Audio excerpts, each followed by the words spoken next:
بسم الله الرحمن الرحيم. ألف لام را، تلك آيات الكتاب الحكيم. أكان للناس عجبا أن أوحينا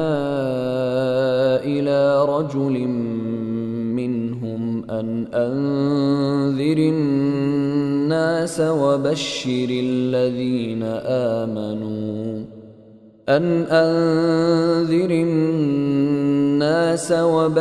الذين آمنوا أن لهم قدم صدق عند ربهم. قال الكافرون إن هذا لساحر مبين. إن ربكم الله الذي خلق السماوات والأرض في 6 أيام ثم استوى على العرش يدبر الأمر، ما من شفيع إلا من بعد إذنه. ذلكم الله ربكم فاعبدوه، أفلا تذكرون. إليه مرجعكم جميعا، وعد الله حقا، إنه يبدأ الخلق ثم يعيده ليجزي الذين آمنوا وعملوا الصالحات بالقسط، والذين كفروا لهم شراب من حميم وعذاب أليم بما كانوا يكفرون. هو الذي جعل الشمس ضياء والقمر نورا وقدره منازل لتعلموا عدد السنين والحساب. ما خلق الله ذلك إلا بالحق، يفصل الآيات لقوم يعلمون. إن في اختلاف الليل والنهار وما خلق الله في السماوات والأرض لآيات لقوم يتقون. إن الذين لا يرجون لقاءنا ورضوا بالحياة الدنيا واطمأنوا بها والذين هم عن آياتنا غافلون، أولئك مأواهم النار بما كانوا يكسبون. إن الذين آمنوا وعملوا الصالحات يهديهم ربهم بإيمانهم، تجري من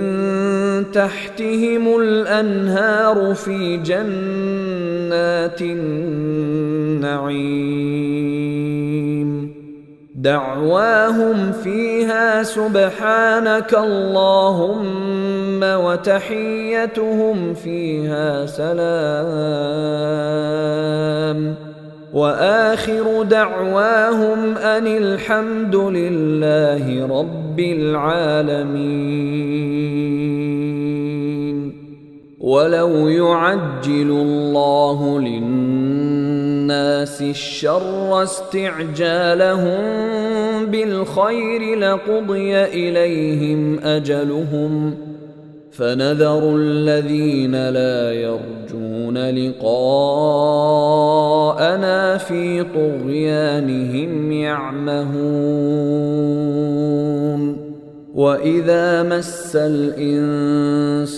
الضر دعانا لجنبه أو قاعدا أو قائما فلما كشفنا عنه ضره مر كأن لم يدعنا إلى ضر مسه كذلك زين للمسرفين ما كانوا يعملون ولقد أهلكنا القرون من قبلكم لما ظلموا وجاءتهم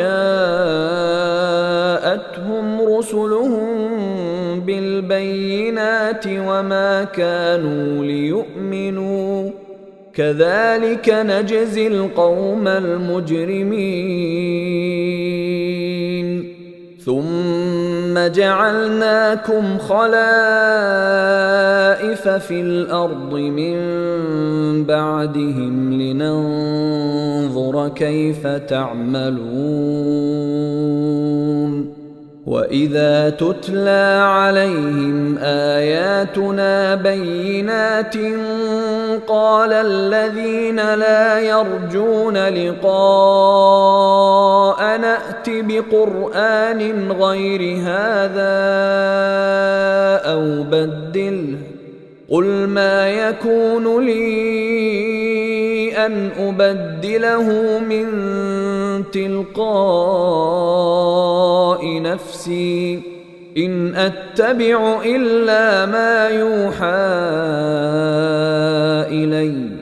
إني أخاف إن عصيت ربي عذاب يوم عظيم قل لو شاء الله ما تلوته عليكم ولا أدراكم به فقد لبثت فيكم عمرا من قبله أفلا تعقلون فمن أظلم ممن افترى على الله كذبا أو كذب بآياته إنه لا يفلح المجرمون ويعبدون من دون الله ما لا يضرهم ولا ينفعهم ويقولون هؤلاء شفعاؤنا عند الله قل أتنبئون الله بما لا يعلم في السماوات ولا في الأرض سبحانه وتعالى عما يشركون وما كان الناس إلا أمة واحدة فاختلفوا ولولا كلمة سبقت من ربك لقضي بينهم فيما فيه يختلفون ويقولون لولا أنزل عليه آية من ربه فقل إنما الغيب لله فانتظروا إني معكم من المنتظرين وإذا أذقنا الناس رحمة من بعد ضراء مستهم إذا لهم مكر في آياتنا قل الله أسرع مكرا إن رسلنا يكتبون ما تمكرون هو الذي يسيركم في البر والبحر حتى حتى إذا كنتم في الفلك وجرين بهم بريح طيبة وفرحوا بها جاءتها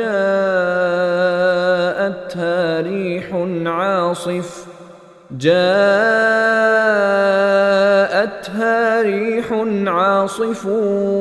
وجاءهم الموج من كل مكان وظنوا أنهم أحيط بهم دعوا الله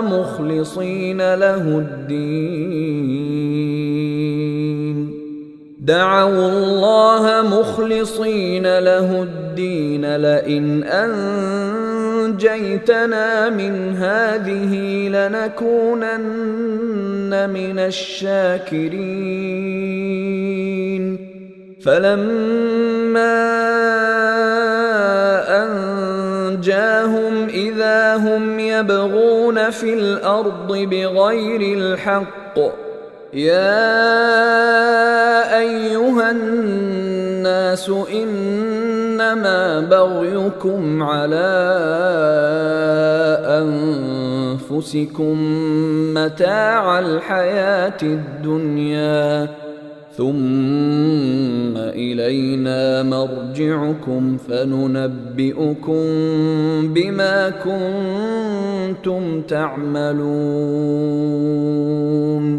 إنما مثل الحياة الدنيا كماء إن أنزلناه من السماء فاختلط به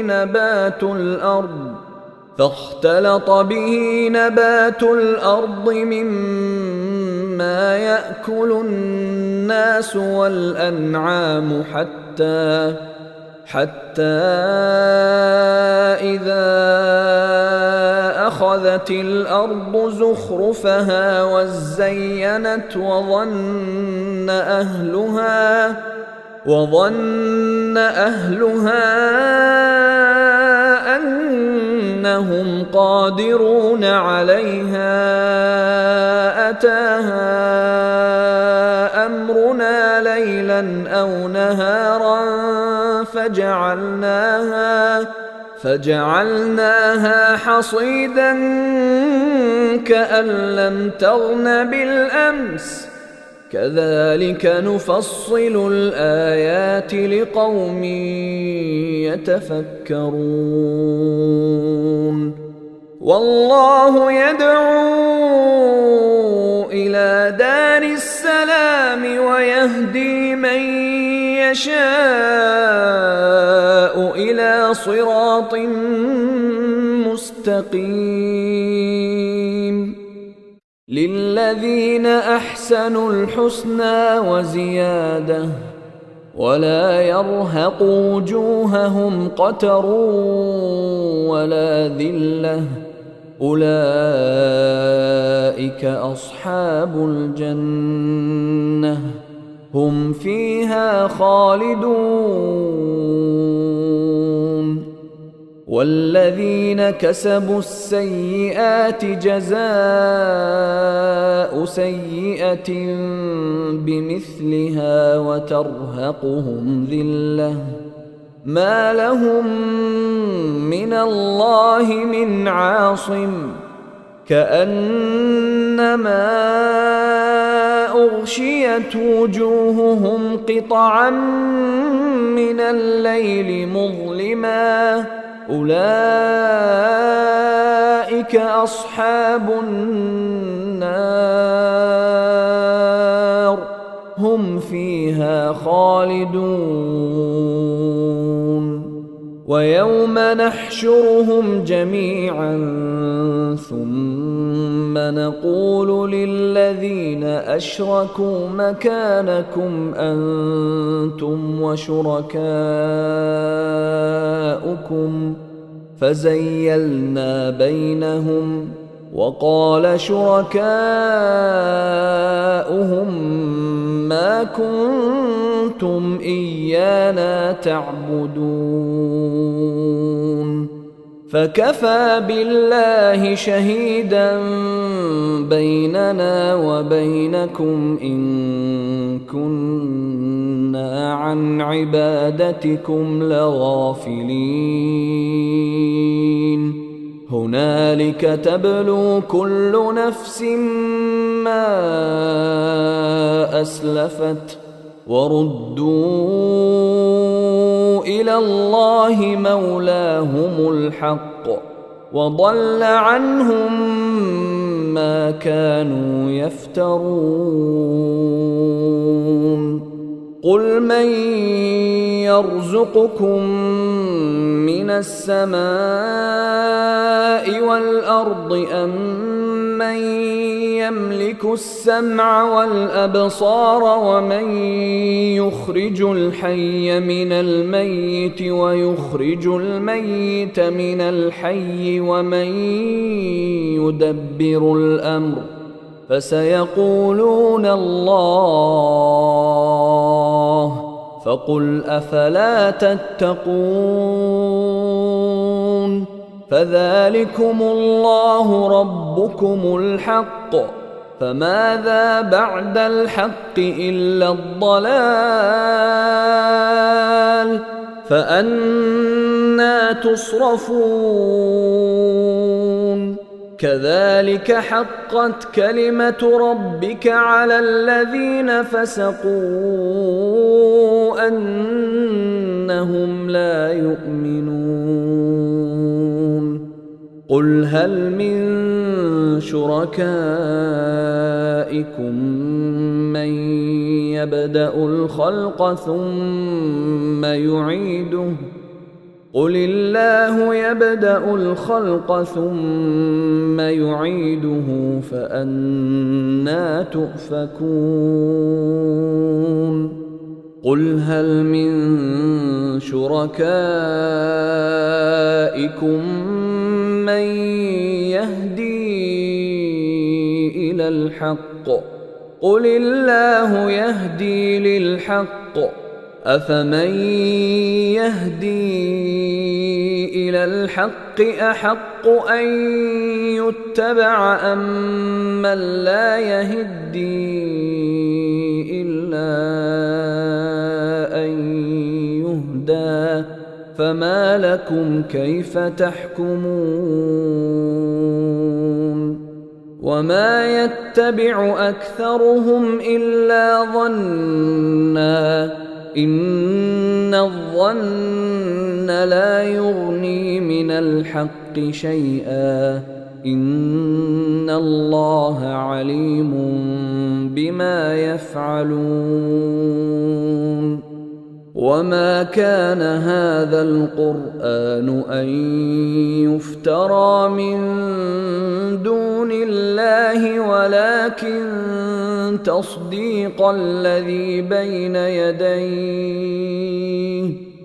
ولكن تصديق الذي بين يديه وتفصيل الكتاب لا ريب فيه من رب العالمين أم يقولون افتراه قل فأتوا بسورة مثله وادعوا من استطعتم من دون الله إن كنتم صادقين بل كذبوا بما لم يحيطوا بعلمه ولما يأتهم تأويله كذلك كذب الذين من قبلهم فانظر كيف كان عاقبة الظالمين ومنهم من يؤمن به ومنهم من لا يؤمن به وربك أعلم بالمفسدين وإن كذبوك فقل لي عملي ولكم عملكم أنتم بريئون مما أعمل وأنا بريء مما تعملون ومنهم من يستمعون إليك أفأنت تسمع الصم ولو كانوا لا يعقلون ومنهم من ينظر إليك أفأنت تهدي العمي ولو كانوا لا يبصرون إن الله لا يظلم الناس شيئا ولكن الناس أنفسهم يظلمون ويوم يحشرهم كأن لم يلبثوا إلا ساعة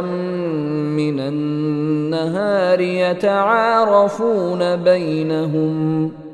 قد خسر الذين كذبوا بلقاء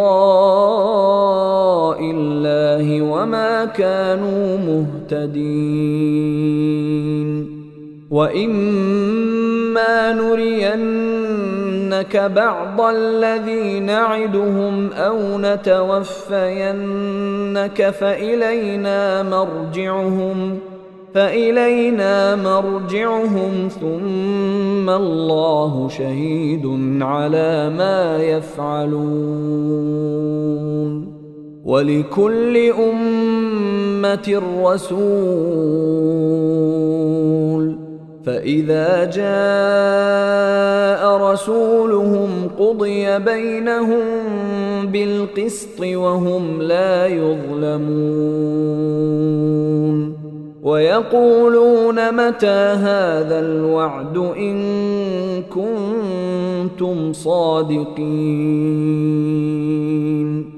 قل لا أملك لنفسي ضرا ولا نفعا إلا ما شاء الله لكل أمة أجل إذا جاء أجلهم فلا يستأخرون ساعة ولا يستقدمون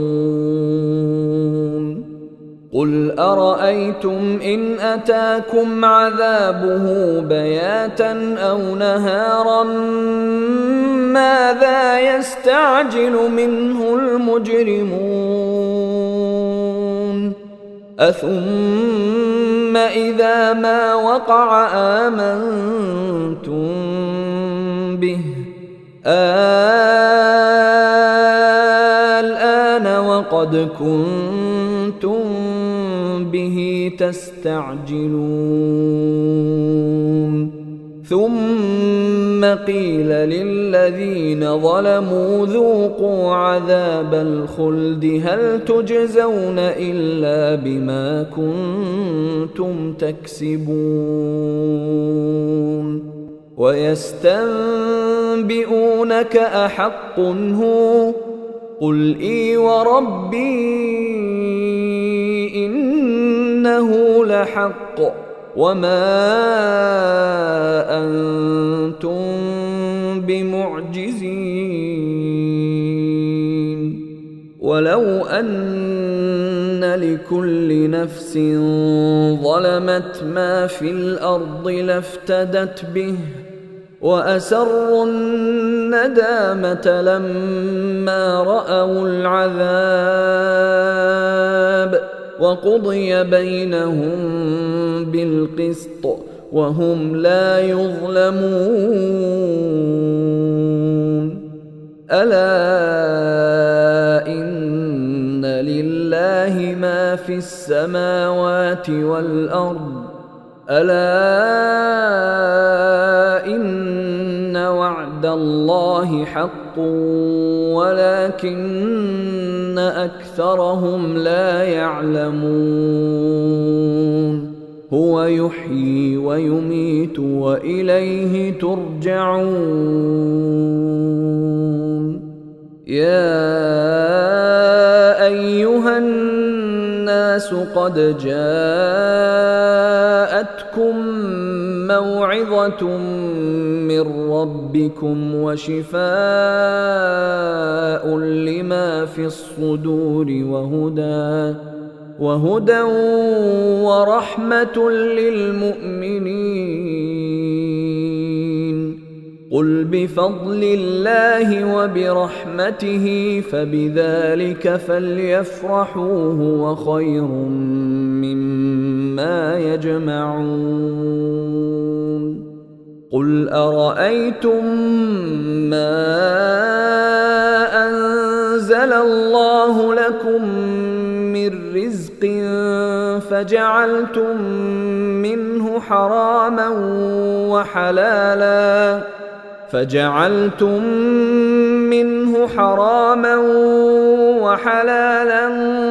قل الله أذن لكم أم على الله تفترون وما ظن الذين يفترون على الله الكذب يوم القيامة إن الله لذو فضل على الناس ولكن أكثرهم لا يشكرون وما تكون في شأن وما تتلو منه من قرآن ولا تعملون من عمل إلا كنا عليكم شهودا إذ تفيضون فيه وما يعزب عن ربك من مثقال ذرة في الأرض ولا في السماء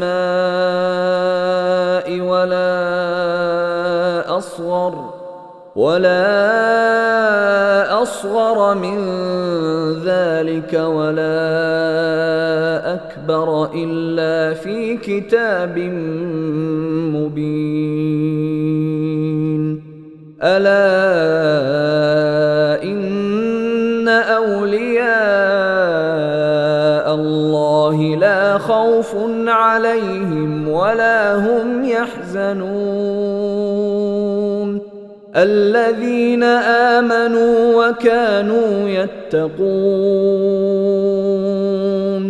لهم البشرى في الحياة الدنيا وفي الآخرة لا تبديل لكلمات الله ذلك هو الفوز العظيم ولا يحزنك قولهم إن العزة لله جميعا هو السميع العليم ألا إن لله من في السماوات ومن في الأرض وما يتبع الذين يدعون من دون الله شركاء إن يتبعون إلا الظن وإن هم إلا يخرصون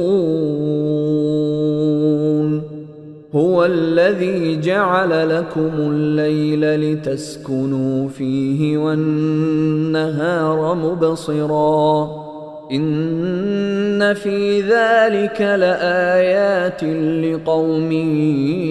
يسمعون قالوا اتخذ الله ولدا سبحانه هو الغني له ما في السماوات وما في الأرض إن عندكم من سلطان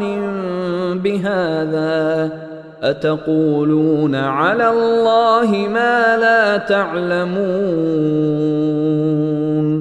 قل إن الذين يفترون على الله الكذب لا يفلحون متاع في الدنيا ثم إلينا مرجعهم ثم نذيقهم العذاب الشديد بما كانوا يكفرون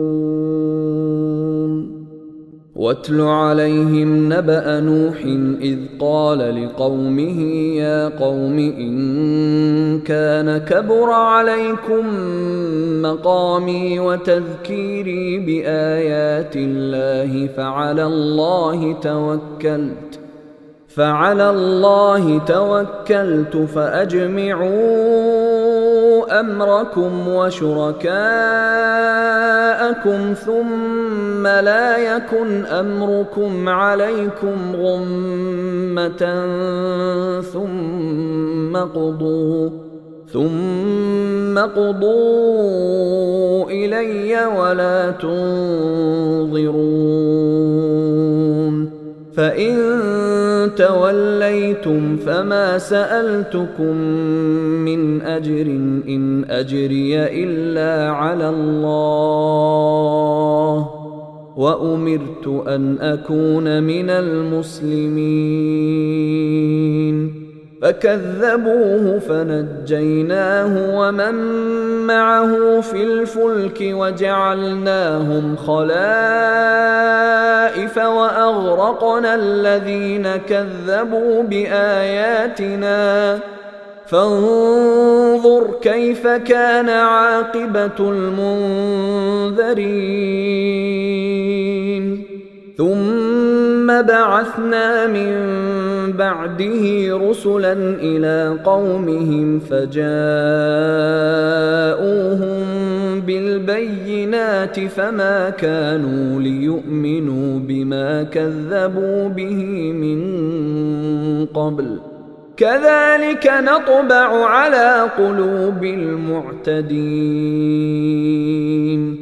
ثم بعثنا من بعدهم موسى وهارون إلى فرعون وملئه بآياتنا فاستكبروا وكانوا قوما مجرمين فلما جاءهم الحق من عندنا قالوا إن هذا لسحر مبين قال موسى أتقولون للحق لما جاءكم أسحر هذا ولا يفلح الساحرون قالوا أجئتنا لتلفتنا عما وجدنا عليه آباءنا وتكون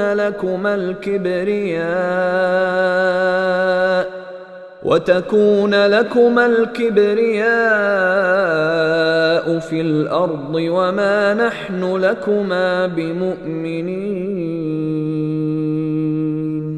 وقال فرعون ائتوني بكل ساحر عليم فلما جاء السحرة قال لهم موسى ألقوا ما أنتم ملقون فلما ألقوا قال موسى ما جئتم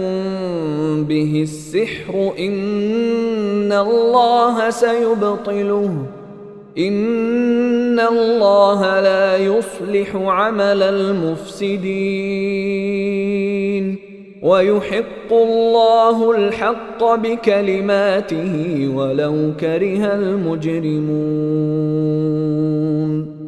فما آمن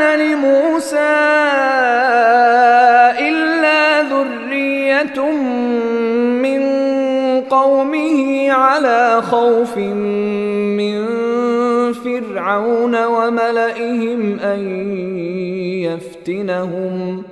وإن فرعون لعال في الأرض وإنه لمن المسرفين. وقال موسى يا قوم إن كنتم آمنتم بالله فعليه توكلوا إن كنتم مسلمين. فقالوا على الله توكلنا ربنا لا تجعلنا فتنة للقوم الظالمين ونجنا برحمتك من القوم الكافرين. وأوحينا إلى موسى وأخيه أن تبوأ لقومكما بمصر بيوتا واجعلوا بيوتكم قبلة وأقيموا الصلاة وبشر المؤمنين. وقال موسى ربنا إنك آتيت فرعون وملأه زينة وأموالا في الحياة الدنيا ربنا ليضلوا عن سبيلك ربنا اطمس على أموالهم واشدد على قلوبهم فلا يؤمنوا حتى يروا العذاب الأليم. قال قد أجيبت دعوتكما فاستقيما ولا تتبعان سبيل الذين لا يعلمون. وجاوزنا ببني إسرائيل البحر فأتبعهم فرعون وجنوده بغيا وعدوا حتى إذا أدركه الغرق قال آمنت أنه لا إله إلا الذي آمنت به بنو إسرائيل وأنا من المسلمين.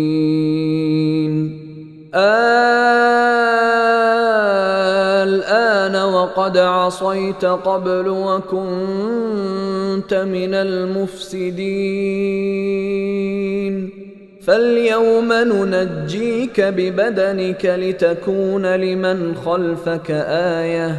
وإن كثيرا من الناس عن آياتنا لغافلون. ولقد بوأنا بني إسرائيل مبوأ صدق ورزقناهم من الطيبات فما اختلفوا حتى جاءهم العلم إن ربك يقضي بينهم يوم القيامة فيما كانوا فيه يختلفون. فإن كنت في شك مما أنزلنا إليك فاسأل الذين يقرؤون الكتاب من قبلك لقد جاءك الحق من ربك فلا تكونن من الممترين ولا تكونن من الذين كذبوا بآيات الله فتكون من الخاسرين. إن الذين حقت عليهم كلمة ربك لا يؤمنون ولو جاءتهم كل آية حتى يروا العذاب الأليم فلولا كانت قرية آمنت فنفعها إيمانها إلا قوم يونس لما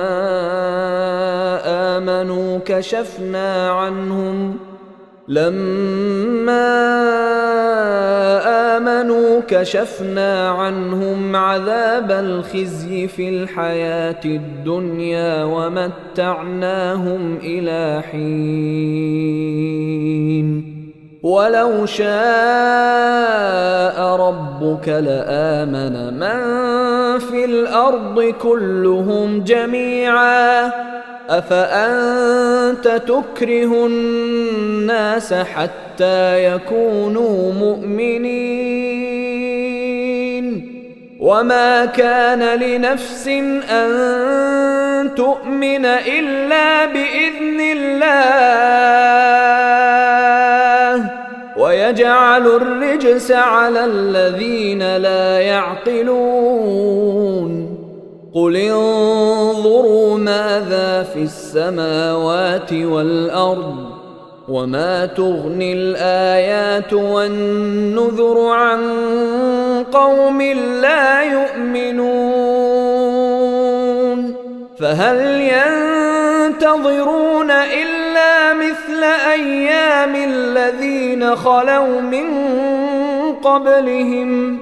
قل فانتظروا إني معكم من المنتظرين ثم ننجي رسلنا والذين آمنوا كذلك حقا علينا ننجي المؤمنين قل يا أيها الناس إن كنتم في شك من ديني